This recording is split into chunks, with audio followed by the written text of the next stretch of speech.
बिस्मिल्लाहिर्रहमानिर्रहीम। अस्सलाम वालेकुम। इंसाफ न्यूज़ रूम में खुश आमदीद। मैं हूं डॉक्टर मोहम्मद फ़ारूक।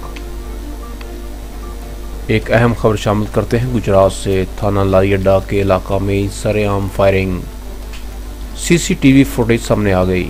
तफसीलात के मुताबिक महर मोहम्मद अफजल उर्फ लामा ने अपने दो मालूम साथियों के हमरा बसवारी मोटरसाइकिल मोहम्मद इलियास वल्द बशीर अहमद सकना कालपुरा, मोहम्मद जुल्फ़कार वल्द मोहम्मद अली सकना मक्का कॉलोनी और नकाश बट वल्द अताउल्ला सकना गढ़ी अहमदाबाद गुजरात की दुकानों पर सरेआम दिन दहाड़े फायरिंग कर दी।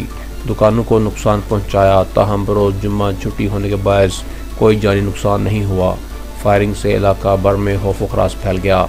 सारे वाक़या को सीसीटीवी ने अपनी आंख में महफूज कर लिया।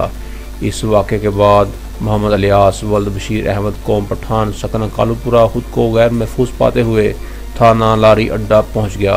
दरखास्त गुजार ने तमाम वाक़या पुलिस को बयान कर दिया, जिस पर गुजरात पुलिस हरकत में आ गई। थाना लारी अड्डा ने C-1521 के तहत FIR दर्ज कर ली और कानूनी कार्रवाई शुरू कर दी।